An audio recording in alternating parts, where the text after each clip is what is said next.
그 애는 평생 나를 매정한 엄마로 기억할 거예요. 짐덩이라고 말하고 약속도 지키지 않은 사람으로요. 그래도 괜찮아요.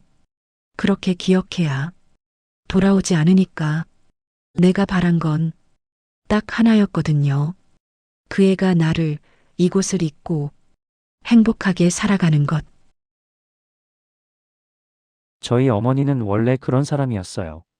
차갑고 무뚝뚝하고 말이 없는 사람. 제가 7살 때 아버지가 돌아가셨거든요. 아니, 돌아가셨다기보다는 그냥 어느 날 사라지셨어요.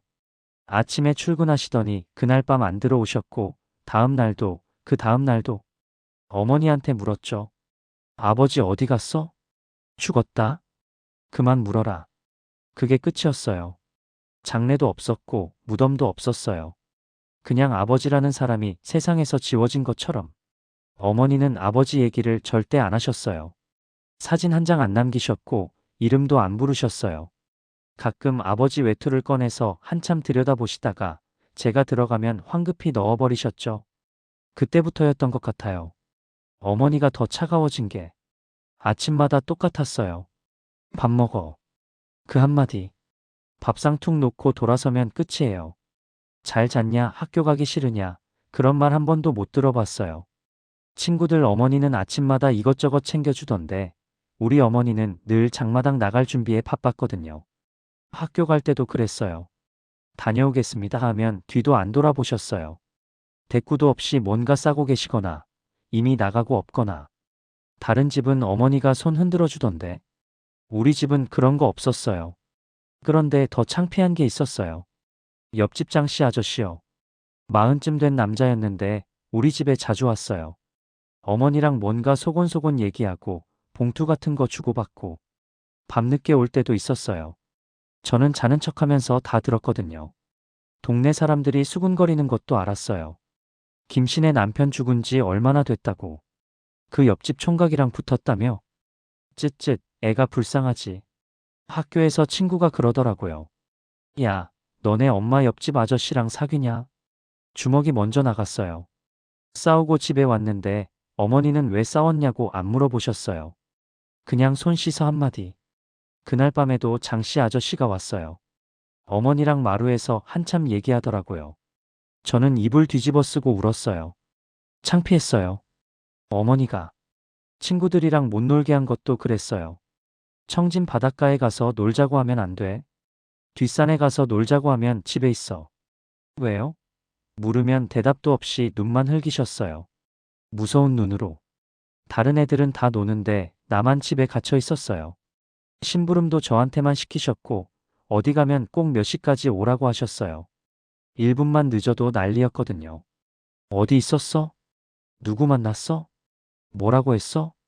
마치 보이부 신문하는 것 같았어요. 숨이 막혔죠. 왜 나한테만 이러는 건지. 친구네 어머니들은 안 그러던데. 우리 어머니만 유독 예민하고 유독 차갑고 유독 무서웠어요. 어머니가 밤늦게 들어오는 날이 많아졌어요. 12시, 1시, 가끔은 새벽 2시. 장마당이 그렇게 늦게까지 하냐고 물으면 어른 일에 참견하지 마라 그러셨어요. 저녁밥은 식탁에 식은 채로 놓여 있었고 저는 혼자 먹었어요.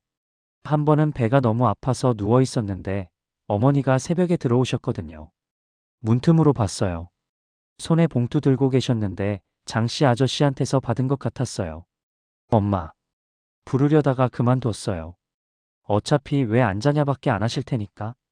다음 날 아침에 약이 놓여 있었어요. 탁자 위에. 말 한마디 없이. 약 먹어. 그게 어머니 방식이었어요. 항상. 제 생일에도 그랬어요. 15번째 생일날. 아침에 일어나니까 계란이 하나 놓여 있었어요. 삶은 계란 하나. 그리고 어머니는 이미 장마당에 나가셨더라고요. 축하한다는 말도 없었어요. 선물도 없었고요. 계란 하나가 전부였어요. 친구 성호는 생일에 고기 먹었다고 자랑하던데 저는 삶은 계란 하나 까먹으면서 창밖을 봤어요. 왜 우리 어머니는 저런 걸까?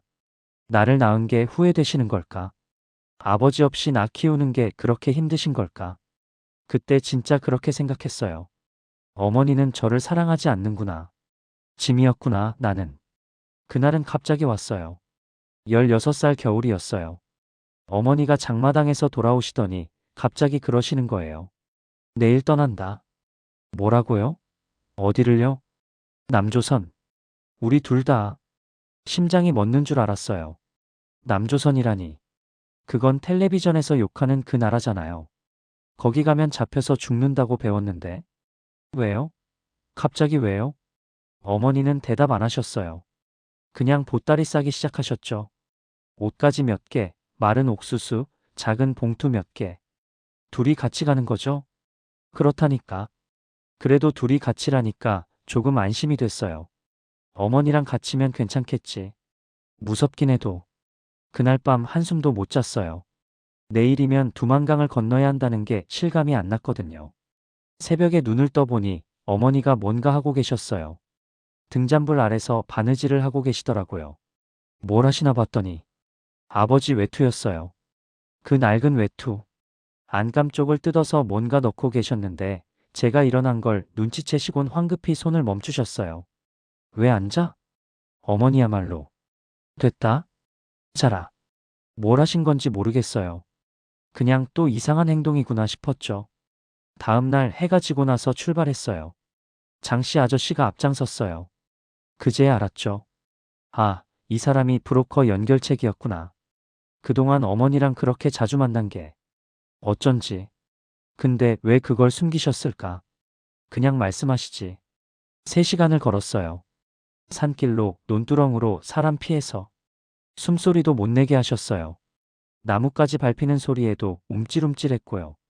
두만강이 보이기 시작했을 때 다리가 후들거렸어요.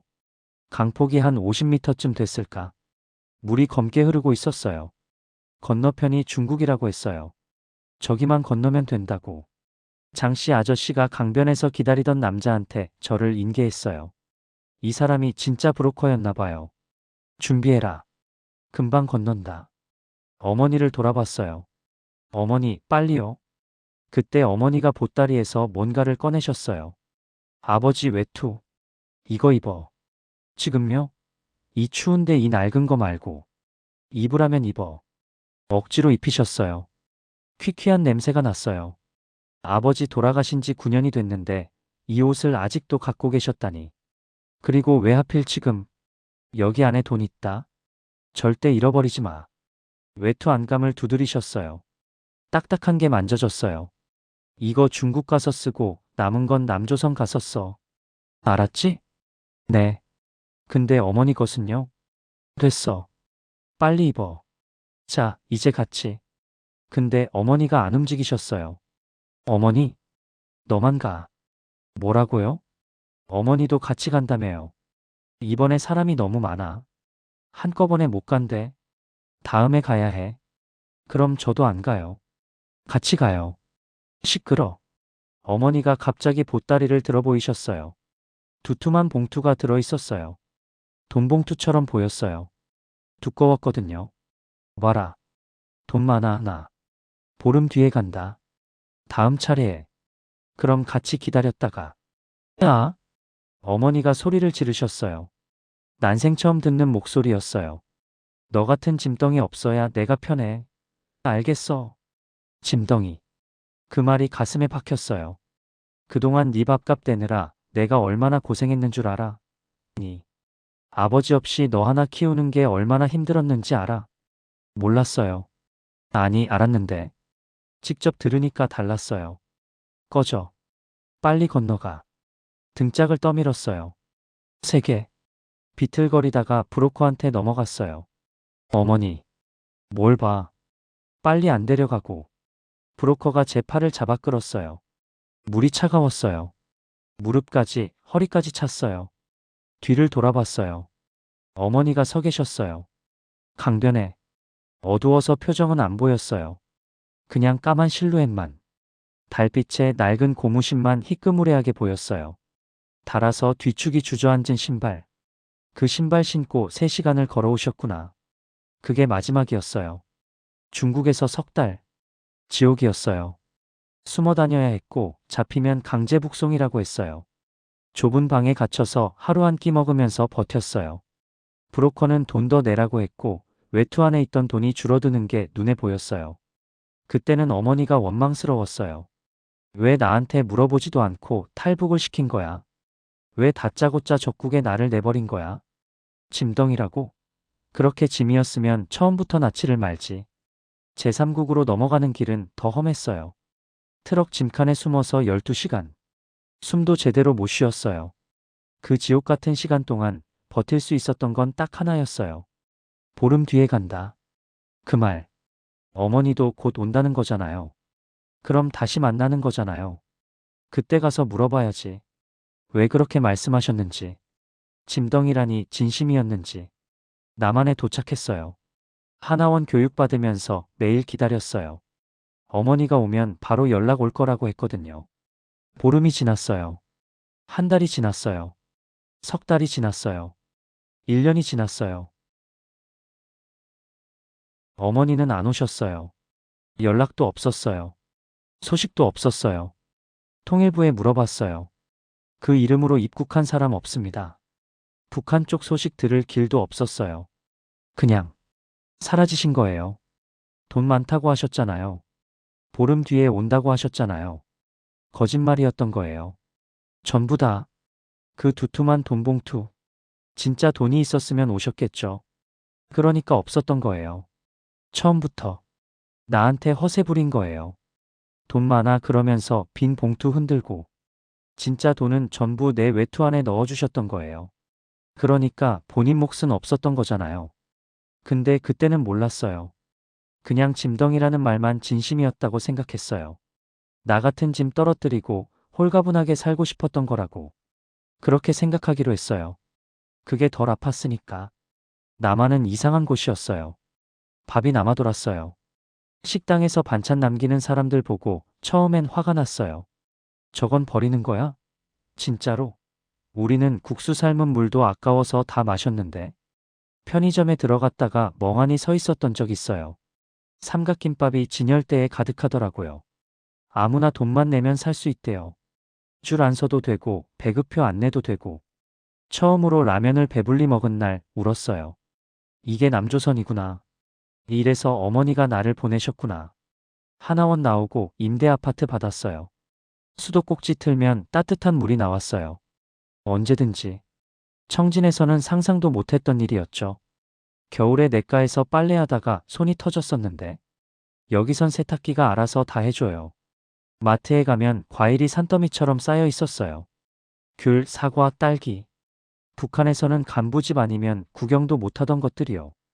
그때 어렴풋이 알았어요. 어머니가 왜 그렇게까지 하셨는지. 왜 9년 동안 장마당에서 새벽까지 일하셨는지.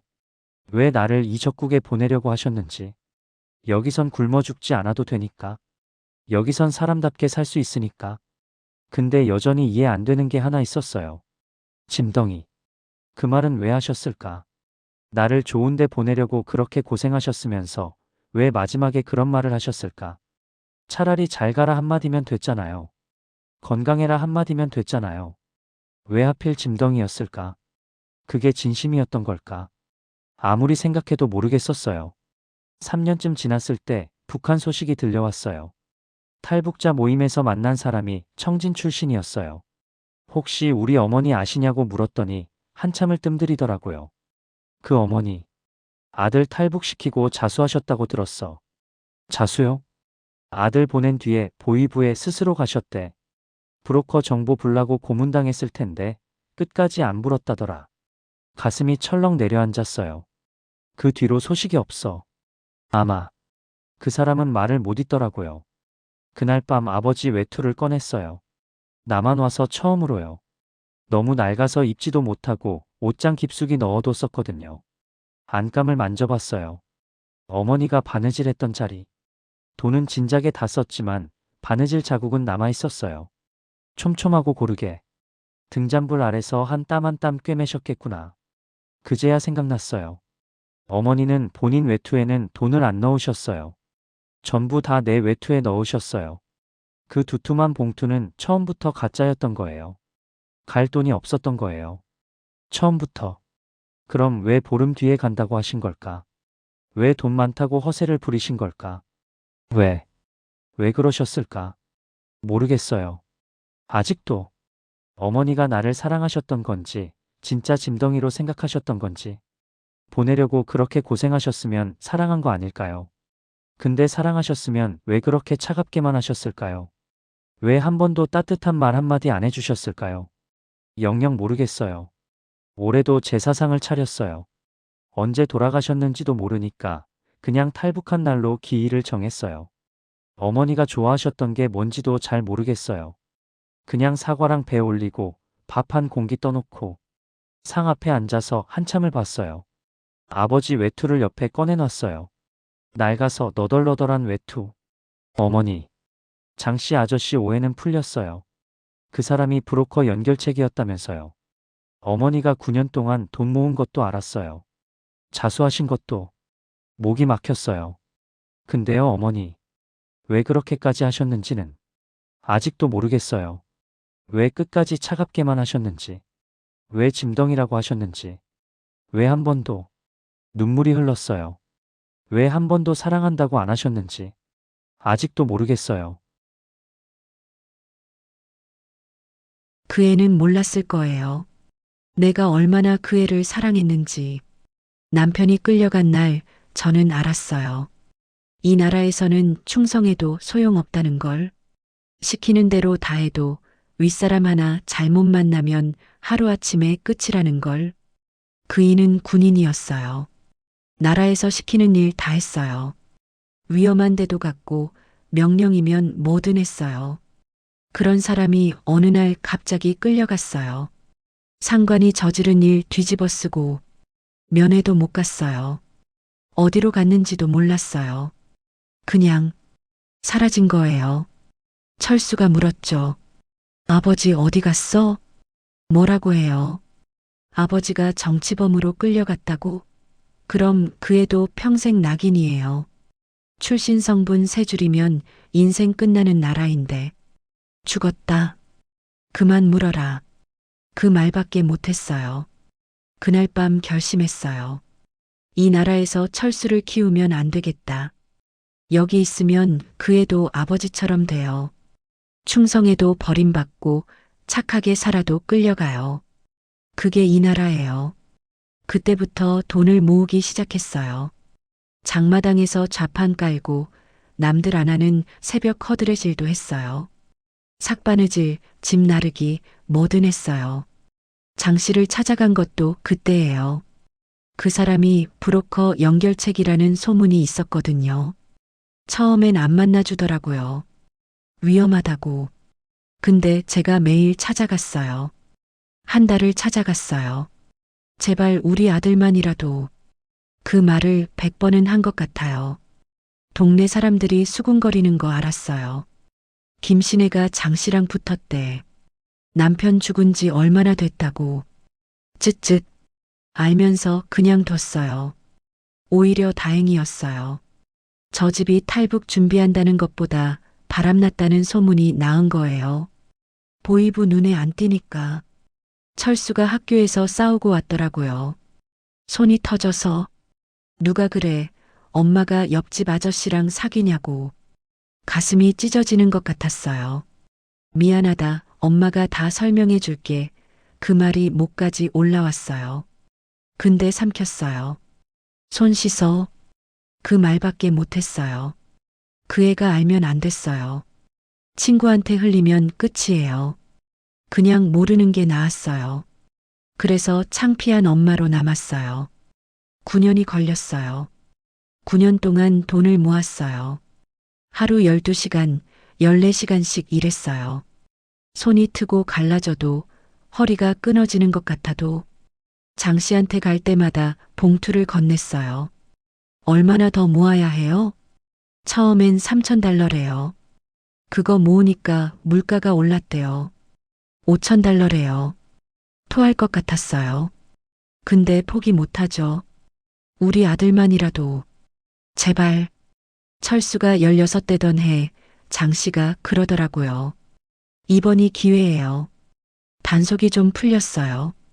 근데 돈이 한 명 몫밖에 없었어요. 9년을 모았는데 한 명 몫이에요. 장 씨가 물었죠. 어머니는요? 저는 안 가요. 처음부터 그럴 생각이었어요. 돈은 철수 목만 모은 거예요. 제 목까지 모으려면 5년은 더 걸려요. 그때 철수는 21예요. 군대 끌려가요. 그럼 끝이에요. 그래서 처음부터 저는 없었어요. 그 애는 몰랐을 거예요. 내가 매일 아침 얼마나 그의 얼굴을 보고 싶었는지. 밥 먹어. 매일 아침 그 말밖에 못했어요. 진짜 하고 싶었던 말은 따로 있었거든요. 잘 잤어? 꿈 안 꿨어? 어젯밤에 이불 걷어차던데 춥지 않았어? 그 말을 하고 싶었어요. 근데 못했어요. 따뜻하게 굴면 그 애가 나를 기억해요. 기억하면 그리워해요. 그리워하면 돌아오려고 해요. 돌아오면 죽어요. 그래서 차가운 엄마가 돼야 했어요. 학교 갈 때 뒤도 안 돌아본 거, 그 애는 서운했겠죠. 근데요, 몰래 봤어요. 창문 뒤에 숨어서 그 애가 모퉁이 돌 때까지 봤어요. 매일 걸음걸이만 봐도 기분을 알 수 있었어요. 오늘은 발이 가볍네. 기분 좋은가 보다. 오늘은 축 처졌네. 무슨 일 있나? 손 흔들어주고 싶었어요. 다녀와. 조심해 한마디 해주고 싶었어요. 근데 그러면 안 됐어요. 정 붙이면 안 됐어요. 그 애한테도 나한테도 곧 보내야 하는데 정 붙이면 어떡해요. 친구들이랑 못 놀게 한 것도 그래요. 바닷가 가서 놀자, 뒷산 가서 놀자. 철수가 얼마나 가고 싶어 했는지 알아요. 친구들 다 노는데 혼자 집에 있으면 얼마나 답답했겠어요. 근데 안 됐어요. 그 애가 친구한테 뭔가 흘리면 끝이에요. 요즘 엄마가 이상해. 밤마다 바느질해. 장씨 아저씨가 자주 와. 이런 말 한마디면 보이부 귀에 들어가요. 그래서 가둬놨어요. 심부름 시키고 몇 시까지 오라 하고 어디 갔었냐, 누구 만났냐 물어보고 보이부처럼 굴었죠.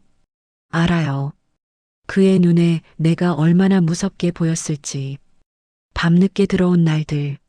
철수가 혼자 밥 먹고 있으면 가슴이 찢어졌어요. 어떤 날은 새벽 2시에 들어왔거든요. 삭바느질 12벌 하고 왔어요. 손가락 끝이 바늘에 찔려서 피가 났는데 그의 방문 앞에서 한참 서 있었어요.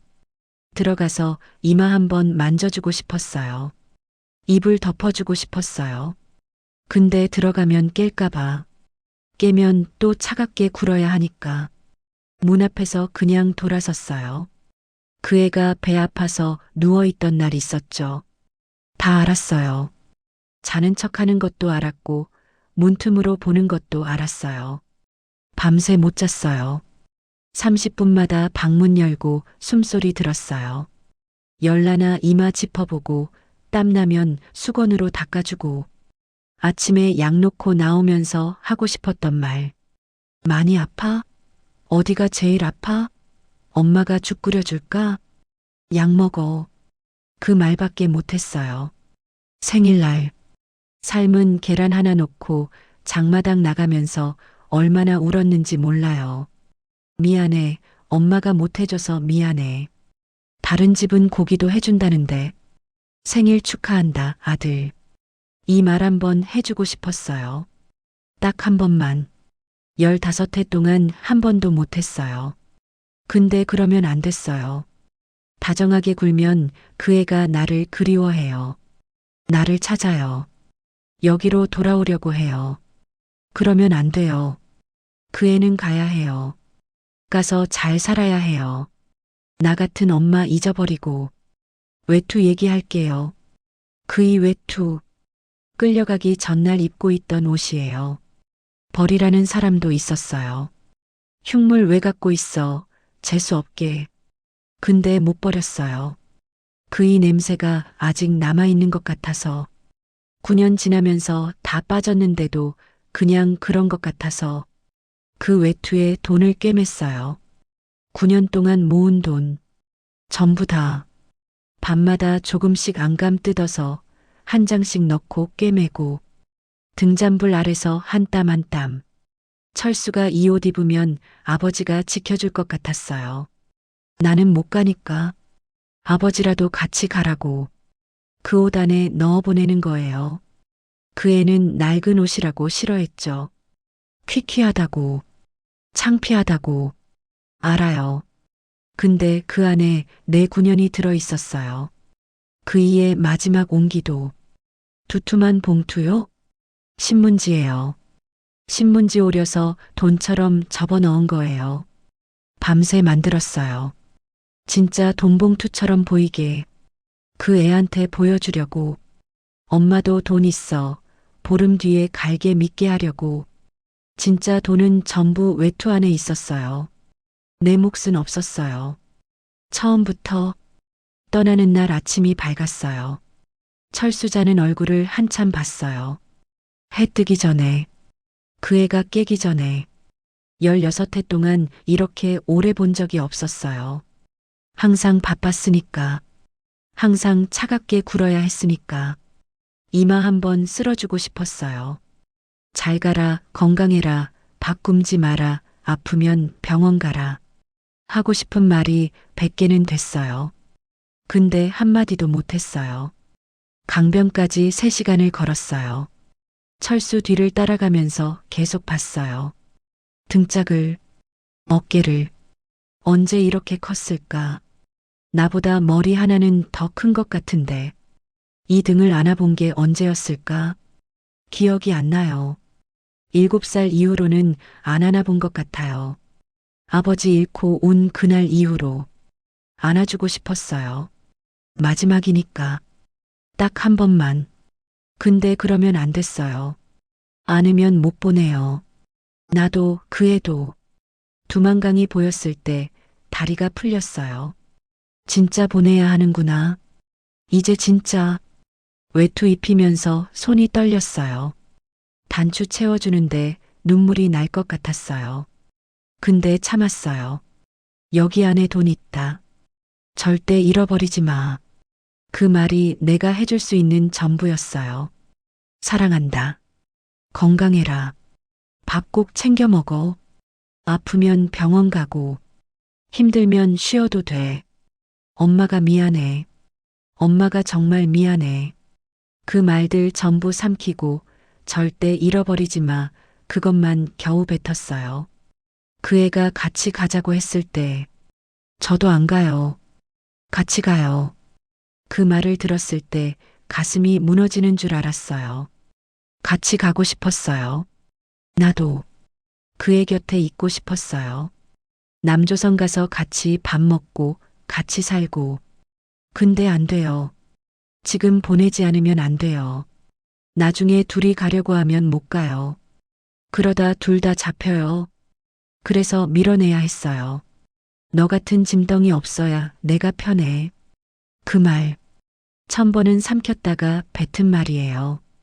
연습했어요. 혼자서 밤마다 이렇게 말해야 그 애가 미련 없이 가겠다고. 근데 막상 내뱉으니까 심장이 찢어지는 것 같았어요. 철수 눈이 얼어붙는 게 보였어요. 상처받는 게 보였어요. 미안해. 미안해, 아들아. 엄마 진심 아니야. 그 말이 목까지 올라왔어요. 근데 삼켰어요. 등짝을 밀었어요. 세게. 내 손으로. 꺼져. 빨리 건너가. 브로커가 그 애를 데리고 물에 들어갔어요. 무릎까지, 허리까지. 철수가 뒤를 돌아봤어요. 나를 봤어요. 손 흔들어주고 싶었어요. 괜찮아. 잘 가. 엄마가 사랑해. 근데 가만히 서 있었어요. 인형처럼. 그의 눈에 내가 어떻게 보였을까? 차갑고 매정하고 끝까지 손 한 번 안 흔들어주는 나쁜 엄마. 그렇게 보였겠죠. 그 애가 강을 다 건넜을 때, 중국 땅에 올라서는 게 보였을 때, 그제야 다리가 풀렸어요. 강변에 주저앉았어요. 소리 죽여서 울었어요. 갔구나. 갔어. 살았어. 이제 살 수 있어. 그리고 돌아서서 장 씨한테 말했어요. 나 보이부에 갈 거예요. 예. 자수할 거예요. 브로커 정보 안 불어요. 죽어도 안 불어요. 근데 내가 자수하면 추적이 끊겨요. 내 아들 쫓지 마세요. 장 씨가 말렸어요. 미쳤냐고. 고문당한다고. 알아요. 근데 내가 안 잡히면 그 애를 찾아요. 엄마 어딨냐고 수소문하다가 걸려요. 내가 잡혀 있으면 찾을 이유가 없어요. 어차피 미성년자니까 그러다 포기해요. 잊어요. 그게 나은 거예요. 그 애가 나를 미워하면서 살았으면 좋겠어요.